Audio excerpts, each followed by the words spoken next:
Jumpa lagi Sobat Anime, dimanapun kalian berada, semoga selalu diberi kesehatan dan rejeki yang melimpah, amin. Kali ini kita akan membahas alur cerita anime yang berjudul Masli, berlatar belakang dunia sihir, di mana semua orang memiliki sihir sejak kecil, dan juga selalu digunakan dalam kehidupan sehari-hari, serta kemampuan sihir mempengaruhi tingkat derajat seseorang. Namun jauh di dalam hutan, hidup seorang pemuda bernama Mas Barnedet yang tidak memiliki kemampuan sihir sama sekali. Bagaimana kelanjutan ceritanya? Mari kita saksikan bersama. Namun sebelum itu jangan lupa bantu Mimin dengan subscribe, like, dan komen, biar Mimin makin meledak. Oke, langsung aja kita cekidot. Cerita berlatar belakang dunia sihir, di mana sihir sudah menjadi bagian dari kehidupan masyarakat. Bahkan sedari kecil mereka sudah memiliki kemampuan sihir. Dunia di mana kemampuan sihir menjadi penentu tingkat derajat seseorang.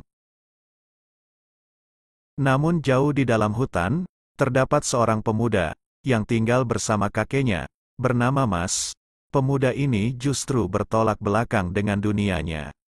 Di mana Mas tidak memiliki kemampuan sihir, namun kekuatan fisiknya sangat overpower.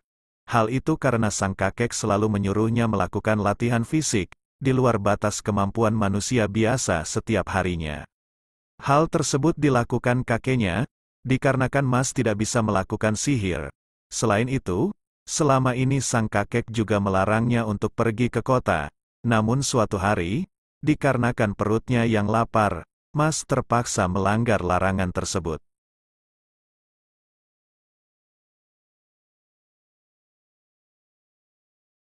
Setelah tiba di kota, Mas yang melihat setiap orang melakukan sihir, berusaha untuk tidak mencolok. Namun ketika dirinya selesai membayar kue sus yang dibelinya di toko roti, justru saat itulah dirinya menjadi pusat perhatian.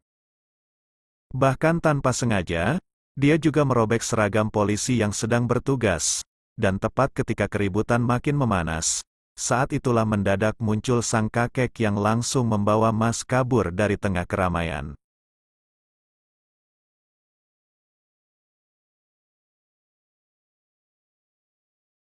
Setelah tiba di rumah, sang kakek menegur Mas, yang telah mengabaikan larangannya untuk pergi ke kota, dan karena itu, akhirnya Mas diberi hukuman untuk mengulangi menu latihannya tadi pagi. Peristiwa yang terjadi di kota tadi, akhirnya berbuntut panjang.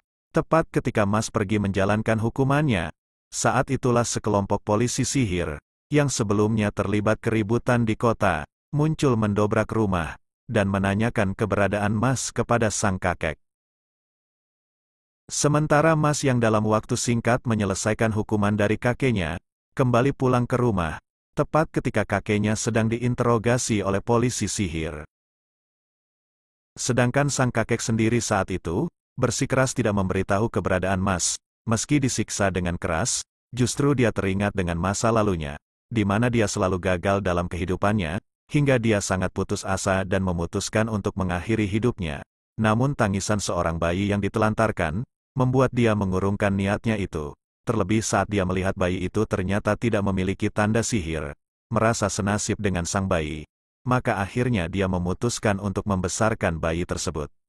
Setelah itu sang kakek berteriak dengan keras, agar Mas melarikan diri, yang akhirnya justru membuat dia akan dieksekusi. Namun saat itulah Mas muncul dengan mendobrak pintu, sehingga membuat salah satu polisi sihir yang berada di dekat pintu itu terpental keluar. Melihat kehadiran Mas, membuat sang kakek bertanya, mengapa dirinya tidak melarikan diri? Mas kemudian menjawab, bahwa hanya kakeknya satu-satunya keluarga yang dia miliki. Selanjutnya, dia juga berkata akan menghabisi polisi sihir yang melukai kakeknya itu. Kenyataan bahwa dia tidak memiliki kemampuan sihir, membuat ucapannya itu ditertawakan oleh polisi sihir di hadapannya itu. Kemudian saat polisi sihir itu melancarkan sihirnya bertubi-tubi, Mas justru dengan mudah menepisnya, bahkan membuat bola sihir polisi tersebut sebagai mainan. Kemudian dengan menggunakan tongkat sihir milik kakeknya yang dia lemparkan ke arah lawannya, Mas berhasil menghancurkan pelindung sihir, dan melukai pipi dari polisi sihir yang menjadi lawannya. Mas pun memenangkan pertarungan itu. Kemenangan Mas tanpa menggunakan sihir membuat semua terkejut, termasuk kakeknya. Meski demikian, Polisi sihir yang dikalahkannya itu ingin membuat kesepakatan dengan Mas, agar Mas bersedia masuk ke sekolah sihir, dan harus terpilih menjadi visioner suci. Polisi itu juga berkata, bahwa jika Mas menolak, maka dia akan memburu mereka seumur hidup, dan kehidupan Mas bersama kakeknya tidak akan tenang. Mas pun menyetujui untuk masuk sekolah sihir, meski sang kakek menganggapnya gila, karena kenyataan bahwa Mas tidak memiliki kemampuan sihir sama sekali. Namun Mas menjelaskan bahwa hal itu dia lakukan agar bisa hidup tenang bersama kakeknya lagi.